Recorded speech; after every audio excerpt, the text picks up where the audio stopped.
Salam sejahtera dan selamat pagi diucapkan kepada semua pelajar tingkatan 5 SMK Limbanak. Saya Cikgu Jason Wong. Pada hari ini kita akan membincangkan latih kendiri 8.1b, yaitu bagaimana cara untuk menyelesaikan masalah kehidupan sebenar melalui pemodelan matematik yang melibatkan fungsi eksponen, yaitu soalan yang pertama di buku teks muka surat 240. Jadi Cikgu harap kalau kamu rasa video ini bermanfaat untuk kamu semua di penghujungnya nanti, sila sharekan ataupun kongsi dengan rakan-rakan kamu agar mereka pun akan mendapat manfaat yang sama. Baik, tanpa melengahkan masa, kita rujuk terus kepada soalan yang pertama. Oke, baik. Seorang pelari berlatih untuk menyertai perlombaan maraton.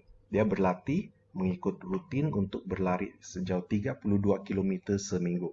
Dalam seminggu itu, dia berlari sejauh 32 km untuk latihan dia lah. So, pelari itu bercadang menambahkan jarak larian dx dalam kilometer sebanyak 10% daripada jarak larian pada minggu sebelumnya, dengan keadaan X mewakili bilangan minggu latihan. Jadi, terbitkan satu model matematik bagi jarak lariannya, yaitu dx. Selesaikan masalah ini melalui pemodelan matematik.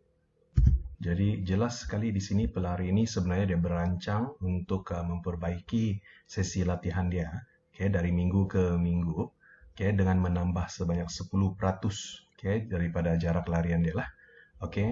Jadi pertama sekali apa yang kita perlu buat ialah kalau kita kaji soalan ini, kita akan nilai jarak yang kita akan peroleh itu dia akan bertambah secara konsistennya, yaitu 10%, 10%, 10% dari minggu-minggu yang sebelum dia lah.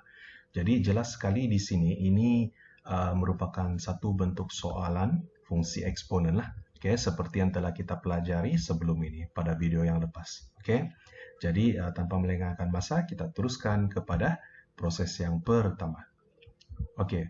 Untuk proses yang pertama, seperti yang telah ketahui, yaitu mengenal pasti dan mendefinisikan masalah, di mana disinilah di mana kamu perlu menyatakan perkara-perkara yang kamu tahu daripada soalan sini, ataupun maklumat yang diperoleh daripada soalan ini, nyatakan di sini supaya ianya boleh membantu kamu untuk membentuk model matematik tersebutlah. Jadi daripada soalan ini kita tahu bahawa pertama, pelari maraton berlari mengikut rutin dia untuk berlari 32 km seminggu dan dia bercadang untuk menambahkan jarak lariannya sebanyak 10% setiap minggu. Jadi di sini seperti yang Cikgu pernah terangkan dalam pembelajaran yang lepas, kamu kena nyatakanlah permintaan soalan, yaitu terbitkan satu model matematik bagi jarak lariannya, yaitu dx. Di sini ada dinyatakan. Selesai untuk proses yang pertama, kita pergi kepada yang kedua, yaitu membuat andaian dan mengenal pasti pemboleh ubah. Jadi di sini seperti yang Cikgu pernah terangkan dalam pembelajaran yang lepas, disinilah di mana kita perlu nyatakan perkara yang tidak boleh berubah, yang mana sekiranya yang berubah, ianya akan menjejaskan kita punya dapatan kajian ataupun penyelidikan ataupun pengiraan kita lah. Kita kena membuat andaian yang mana ianya sesuatu yang kekal, tidak boleh berubah. Dan kemudian di sini juga kita perlu nyatakan pembeli ubah yang terlibat daripada soalan lah. Jadi apakah perkara ataupun andaian yang mesti kita buat agar perkara itu dia tidak menjejaskan kita punya hasil kajian? Pertama sekali kita kena andaikan pelari maraton menambah jarak lariannya tepat 10%, yaitu tidak boleh kurang dan tidak boleh lebih daripada 10%, tepat-tepat 10% setiap minggu, dan dia tidak menghadapi kecederaan pada larian dia lah. Sebab kalau dia mengalami kecederaan daripada larian dia, maka itu akan sudah tentu menjejaskan dia punya jarak larian kan.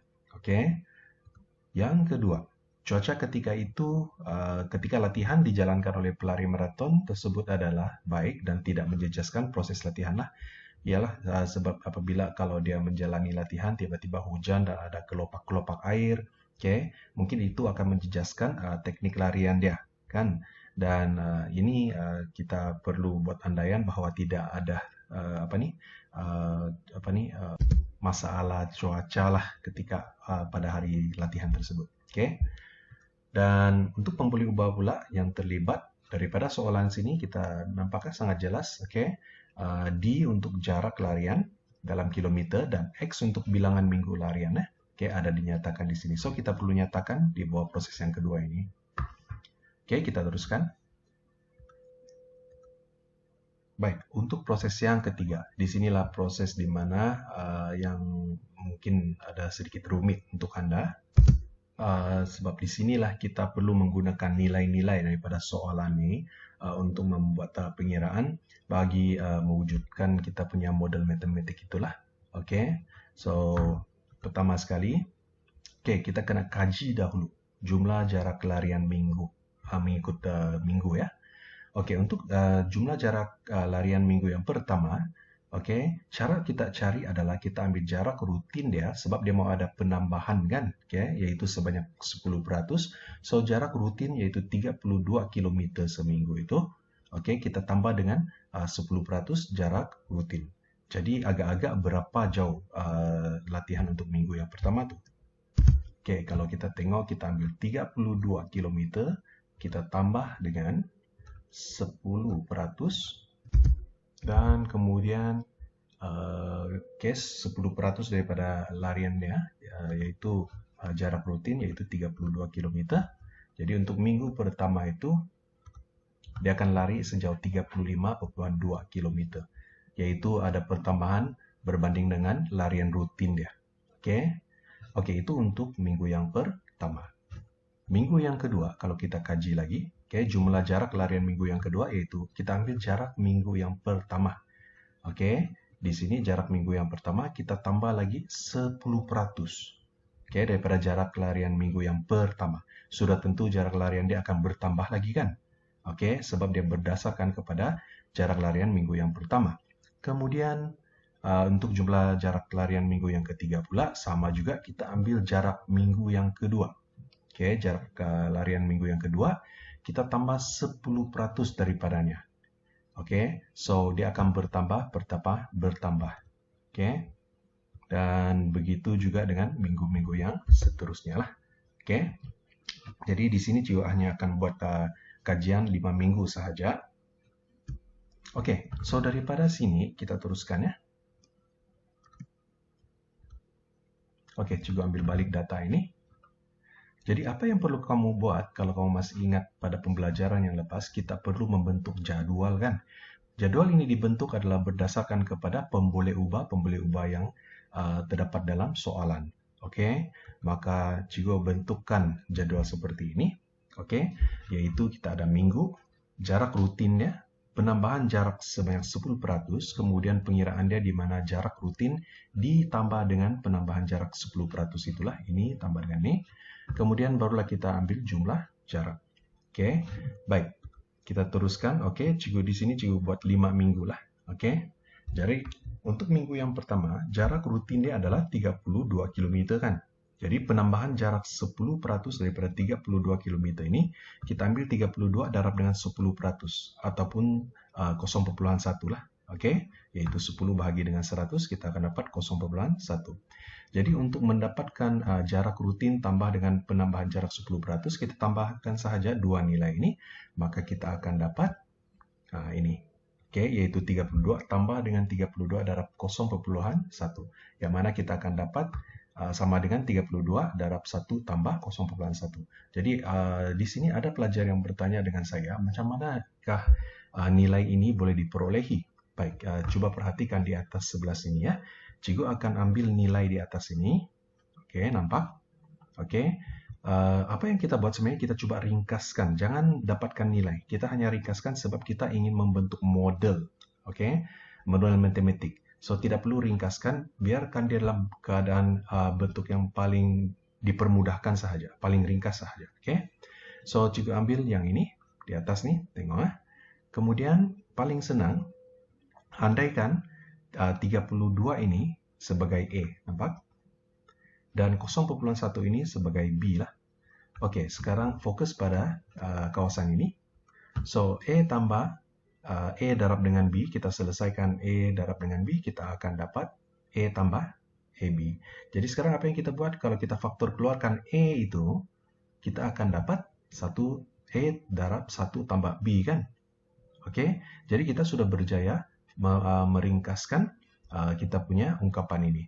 Jadi apabila kita ganti balik E ini dengan 32 dan B itu dengan 0,1, maka kita akan dapat yang di bawah ini. Oke, sebenarnya begitu sahaja.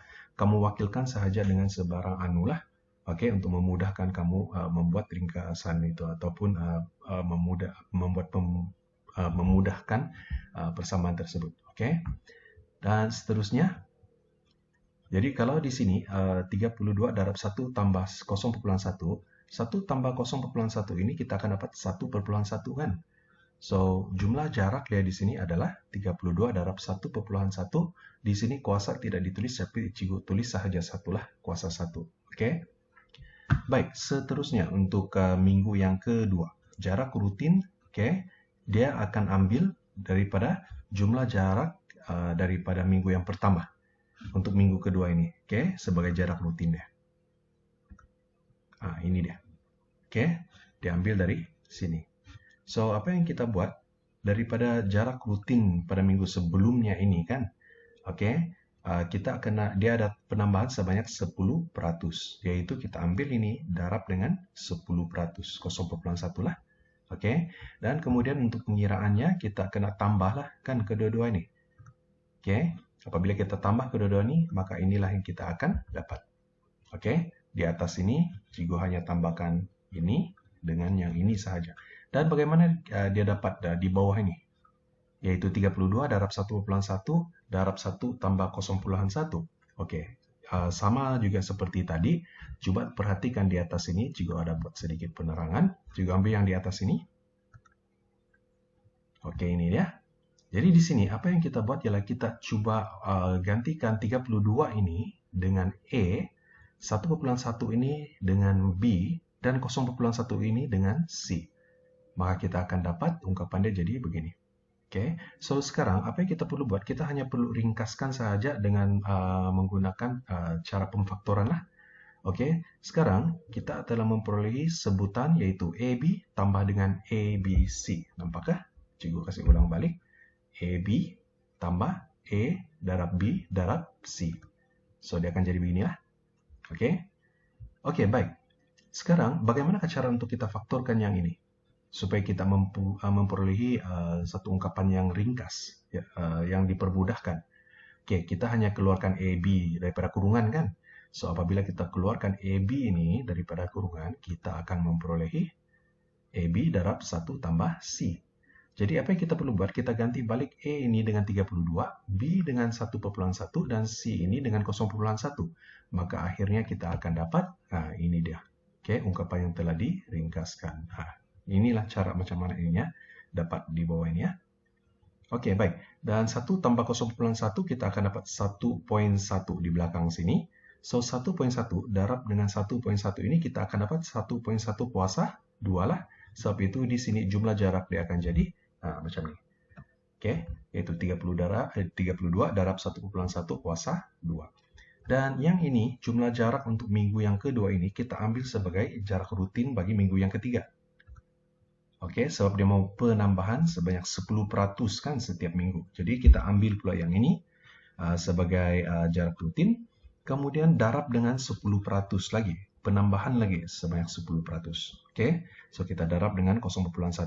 Kemudian kita tambahkannya untuk dapatkan sebutan di sini. Oke, jadi ini tambah dengan ini dapatlah yang di atas ini, nampak? Oke, baik. Jadi macam manakah di atas ini dia boleh dapat yang di bawah ini? Oke, setelah diringkaskan ataupun dipermudahkan, sekali lagi perhatikan di atas. Cikgu ambil yang di bagian atas ini. Oke, so di sini sama seperti apa yang cikgu buat tadi. 32 kita ganti dengan E, 1,1 cikgu ganti dengan B, manakala 0,1 cikgu ganti dengan C lah. Oke, jadi inilah ungkapan yang cikgu akan perolehi. Dan kalau cikgu kembangkan, oke, ringkaskan dia, kita akan dapat E B kuasa 2 tambah E B kuasa 2 C. Kan? So, apa yang kita boleh buat di sini? Kita boleh faktorkan keluar E B kuasa 2 ini daripada kurungan lah kan? Kasih keluarkan dia, maka kita akan perolehi, ini dia, E B kuasa 2 darab dengan 1 tambah dengan C. Oke, jadi kalau cikgu ganti balik A ini dengan 32, B dengan 1,1, dan C ini dengan 0,1, cikgu akan dapat yang inilah. Maka E-nya telah diringkaskan. Nampak? Oke, so dengan kaedah yang sama, kamu boleh coba perhatikan contoh yang kita telah bincangkan sebelum ini ya dalam buku teks itu, macam mana pengiraan itu dia jadi begitu. Oke, baik. Dan di sini 1 tambah 0,1, kalau kita tambahkan kita akan dapat 1,1, didarab dengan 1,1 kita akan dapat 1,1 kuasa 3 lah. Nah, ini dia. Oke.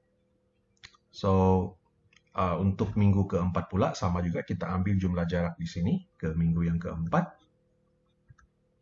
Oke, sebagai jarak rutinnya. Kemudian darab dengan 10%, kita tambahkan, dapat yang di sebelah sini. Oke, kamu buat sahaja ikut langkah yang tadilah dan kamu akan memperoleh jumlah jarak ya sebegini. Begitu juga dengan minggu yang ke-5. Oke, cikgu harap kamu boleh paham yang ini ya. Oke, apa yang paling penting di sini nih adalah di sini jumlah jarak deh ini. Oke, kita kena perhatikan pattern deh nih. Nampak? Oke ya. Oke, kalau kita perhatikan kuasa dia di sini, ini kuasa 1 kan? Ini kuasa 2, kuasa 3, kuasa 4, kuasa 5. Dia sepadan dengan minggu yang ada di sini. Nampak? 1, 2, 3, 4, 5. Maka bolehlah kita simpulkan bahwa kuasa dia di sini ini sebenarnya adalah dia punya minggu lah. Jadi kalau kita mau kaji sebarang minggu, kita tidak mau pada minggu yang pertama, kedua. Contohnya kita mau minggu yang ke-10. Apa yang boleh kita buat? Oke, kita bentukkan satu model matematik inilah berdasarkan data di sebelah sini. Dan model matematik yang kita dapat perolehi ialah ini dia. Oke, yaitu 32 darab 1,1 dan X ini adalah minggu dia. Nampak? Oke. Ya, inilah model matematik yang kita telah perolehi. Baik, dengan model matematik yang kita perolehi ini, kita akan teruskan kepada langkah ataupun proses yang seterusnya. Oke, cikgu ringkaskan jadwal ini, dia jadi begini di sini ya. Oke, untuk proses yang seterusnya yaitu menentusakan dan mentafsir penyelesaian dalam konteks masalah berkenaan. Oke, kita sudah perolehi kita punya model matematik, yaitu dx sama dengan 32 darab 1,1 kuasa dengan X. Jadi di sini, misalnya, kalau kita mau kaji pada minggu sebelum dia bermula, minggu kosong, sebelum dia bermula membuat penambahan ataupun penambahbaikan dari segi latihan dia itu, yaitu minggu kosong. Jadi jarak larian dia untuk rutin dia ketika itu ya 32 km kan. Jadi untuk minggu yang pertama, kalau cikgu gantikan X ini dengan 1, di sini kuasa dia dengan 1, maka kira dalam kalkulator yang ini kita akan dapat dia punya jarak larian itu adalah bertambah sudah kepada 35,2 km. Macam mana pula dengan minggu ke-5? Minggu ke-5 dia akan bertambah 51,53, 53. Minggu ke-10, gantikan kuasa ini dengan 10, kita akan dapat 83. Dan seterusnya lah minggu ke-15 ini cikgu letak sahajalah, supaya kita boleh nampak dia punya perubahan nilai jarak di sini. Dan kalau kita perhatikan, nilai-nilai yang ada di sini dia bertambah secara ekstrim kan. Dia bertambah sikit-sikit dulu, lepas tu semakin lama semakin mendadak dia bertambah. Semakin banyak nilai pertambahan dia. Nampak? Jadi kalau kita plotkan graf minggu berdasarkan minggu dengan jarak ini, maka graf yang kita akan perolehi dia adalah dalam keadaan beginilah. Yaitu graf ini merupakan graf jarak melawan masalah, yaitu masa dia ialah minggu.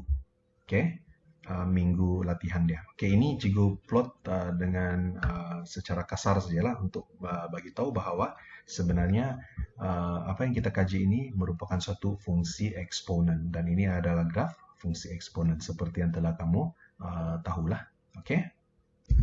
Dan dengan itu kita boleh simpulkan bahwa model matematik ini merupakan suatu fungsi eksponen yang membolehkan pelari itu menghitung jarak lariannya selepas X minggu berlatih.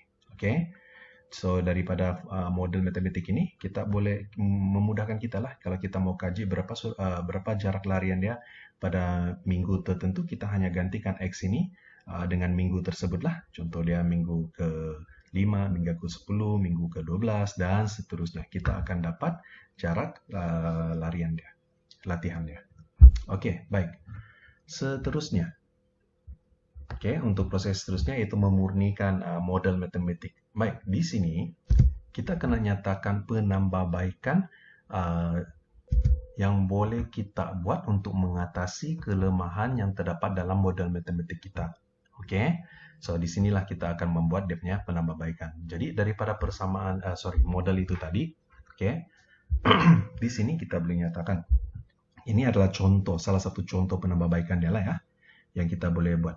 Model matematik tersebut merupakan pengiraan untuk jarak larian dengan pertambahan 10% setiap minggu. Jika pelari itu ingin bermula dengan S kilometer, yaitu bukan daripada 32 km, kalau dia mau bermula daripada contohnya 35 km, bolehkah tidak kita guna model matematik kita tadi itu? Sudah tentunya tidak. Jadi di sini kita akan buat menambahbaikan lah. Dan menambah jarak larian dia sebanyak R/100. Macam mana kalau sekiranya dia tidak mau 10%, dia mau penambahan sebanyak 15%. Oke, bolehkah tidak kita gunakan model matematik itu tadi untuk selesaikan soalan ini? Tidak kan? Sudah tentu kita kena buat sedikit modifikasi terhadap model matematik kita lah. Oke, so maka model matematik itu boleh dibuat sesuai menjadi, sebelum itu kita kaji dahulu. Ini dia model yang kita perolehi tadi kan. Jadi di sini, kalau kita pecahkan 1,1 ini kepada 1 tambah 0,1, di sini kita akan nampak ini sebenarnya adalah peratus penambahan jarak larian dia setiap minggu. Kan? Yaitu 10%. 10/100, yaitu 0,1 lah. Ini sangat penting. Sebab di sinilah kita dapat lihat macam mana peratusan itu dapat diasingkan. Jadi andai kata peratusan ini, andai kata 32 km ini dia tidak mau bermula daripada 32 kan? Dia mau bermula dari sebarang jarak. Jadi kita letakkanlah S di sini. Yaitu sebarang jarak. Jadi kemudian kita perhatikan pula 0,1 ini, macam mana kita mau ubah sesuai. Untuk yang ini dia boleh, model ini dia boleh baca sudahlah pada sebarang jarak. Dia mula buat latihan itu. Sekarang kita kena buat sedikit modifikasi dengan dia punya peratus ini. So, kalau dia mau bermula, dia mau menambahkan jarak larian dia sebanyak R/100 di sini kan. Coba kita perhatikan lah. Cikgu buat di sebelah sini. Jadi 10% ini, kita boleh tulis dia sebagai 10/100 kan. Kalau R/100, kita boleh tuliskan dia sebagai R/100 lah. Nampak? Jadi apa yang kita buat, kita hanya perlu gantikan 0,1 ini dengan R/100. Dan S ini dengan 32, maka kita sudah berjaya memurnikan model matematik kita ini. Yang mana, ini dia kita akan perolehi. So, model matematik ini, dia lebih besar dia punya fungsi lah. Di mana model matematik ini dia boleh bantu kita untuk mengira bukan sahaja pada jarak berapa kilometerkah pelari itu ingin mulakan latihannya, tetapi juga berapa peratuskah penambahan yang dia ingin buat. Kita boleh kira jarak tersebut. So di sini model matematik kita ini telah pun dimurnikan. Baik. Dan akhir sekali, melaporkan dapatan ini sangat mudah. Cikgu sudah bagi tahu. Kamu hanya perlu tulis laporan penuh dibuat berdasarkan struktur rangka kerja pemodelan di atas. Jadi itu sahaja untuk perbincangan kita pada hari ini untuk soalan yang pertama, dan soalan kedua nanti cikgu akan usahakanlah untuk buat video tersebut. Dan akhir sekali, cikgu harap kamu telah faham dengan apa yang telah disampaikan oleh cikgu. Cikgu harap kamu akan teruskan membuat latihan di buku kerja yang cikgu telah berikan pada hari kemarin tuh. Sebab latihan tersebut adalah sama seperti, lebih kurang seperti bentuk soalan yang telah kita bincangkan tadi. Semoga ini akan membantu Anda untuk menyelesaikannya lah. Jadi dengan itu cikgu ucapkan terima kasih dan minta maaf atas segala salah dan silap dari segi tutur bahasa cikgu. Dan teruskan usaha Anda. Stay safe, stay at home, together towards success. Sekian, terima kasih.